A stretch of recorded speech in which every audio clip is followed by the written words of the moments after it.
So, now this is our new topic, bookkeeping versus accounting.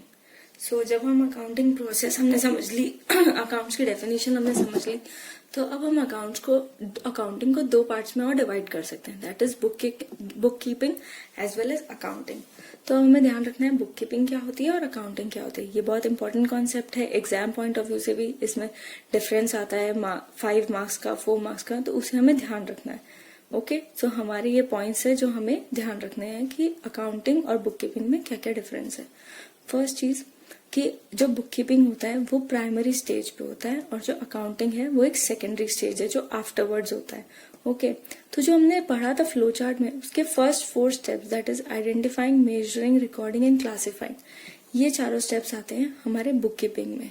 And the last के जो 3 steps है that is summarising, interpretation, analysis and communicating, ये आते हैं accounting वाले concept में. जो बुक कीपिंग है तो उसमें बुक्स ऑफ अकाउंट्स प्रिपेयर होती है, ठीक है, जो हमारी जर्नल और लेजर हो गई.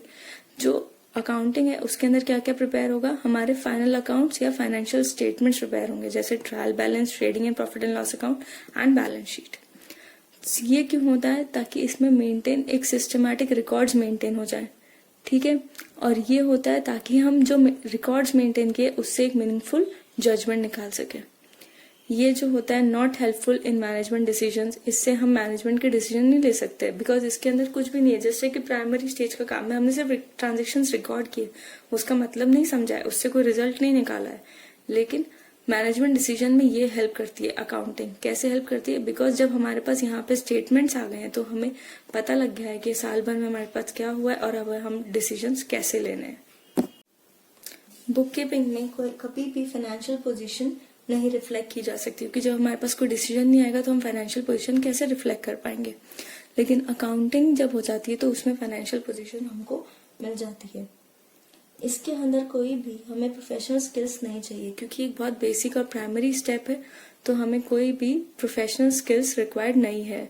किसमें, बुक कीपिंग में. ओके, लेकिन जब अकाउंटिंग है, हमें उसको इंटरप्रिटेट करना है, कुछ डिसीजंस लेने, तो हमें ऑफ कोर्स ये बात है कुछ प्रोफेशनल स्किल्स चाहिए जो उन चीजों को समझ सके और वो जॉब को कंप्लीट कर सके.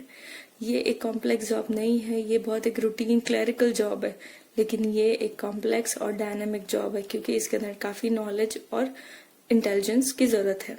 Now this is very simple task and this is a challenging task.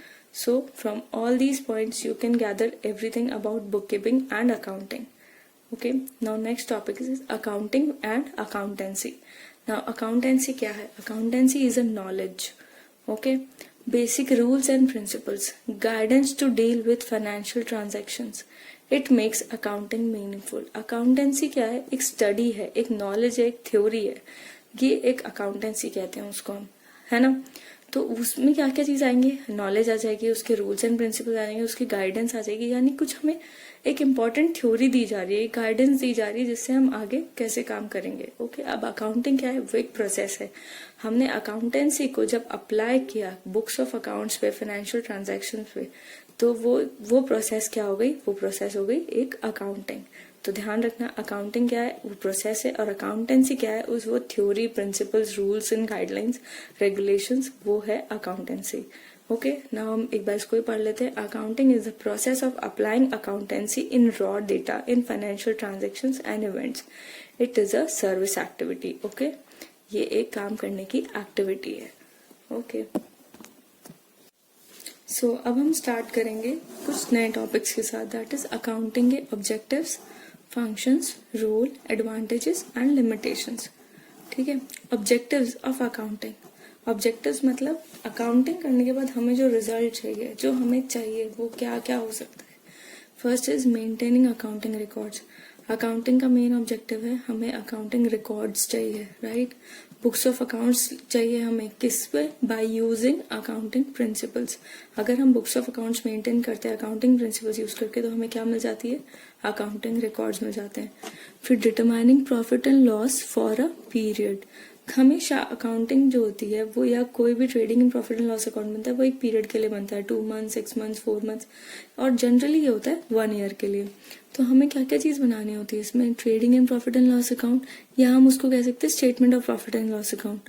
ठीक है, by balancing revenues and expenses. जितने भी हमारी इनकम हुई है, रेवेन्यूज हुए और जितने भी हमारा खर्चा हुआ है यानी एक्सपेंसेस हुए, उन सबको बैलेंस करके क्या बनता है, trading and profit and loss account बनता है।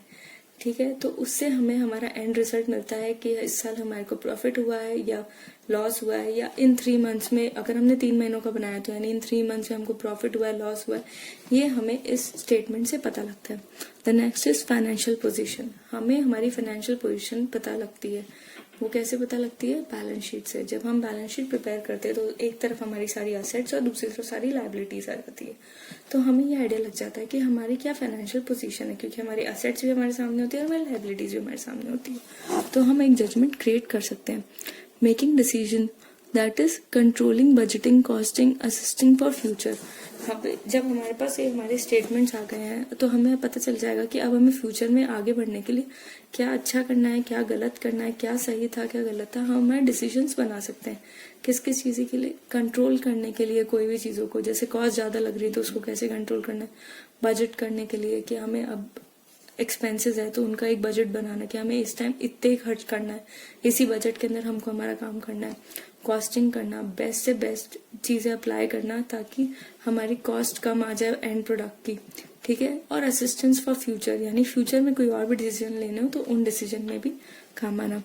अब है next, information to users, internal और external users, to analyse as per their needs. अब ये जो अकाउंटिंग इन्फॉर्मेशन हमें मिली है, हमने रिकॉर्ड्स बनाए हैं, फाइनेंशियल पोजीशन मिल गई, हमें प्रॉफिट एंड लॉस मिल गया, मैनेजमेंट को डिसीजन, ये सब किसके लिए हो रहा है, ये हो रहा है यूजर्स के लिए।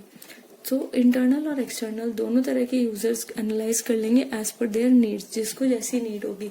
किसी को अगर हमारी क्रेडिबिलिटी जज करनी है तो वो बैलेंस शीट से चेक कर लेगा, या हमारे डेटर्स और क्रेडिटर्स से जज कर लेगा।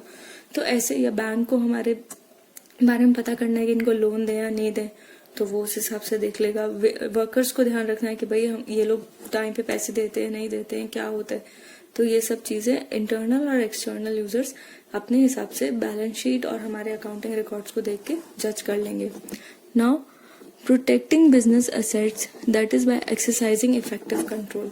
हमारे बिजनेस की जो एसेट्स होती है वो कितनी डिप्लीट हो रही है, जब वर्क हो रहा है तो वो काम कैसे कर रही है, नहीं कर रही है, ये सब भी हमें हमारे बैलेंस शीट और फाइनेंशियल पोजीशन वगैरह से नॉलेज मिलती है। तो हम उन पे इफेक्टिव कंट्रोल लगा सकते हैं कि हम उनको जो यूज करें बहुत इफेक्टिव करें, ताकि हमें ज्यादा से ज्यादा उससे प्रॉफिट मिले या फिर उनका गेन मिले। तो हमें जितनी एफिशिएंसी से हम काम करेंगे उतनी एफिशिएंसी आगे बढ़ेगी। Now next topic is functions of accounting.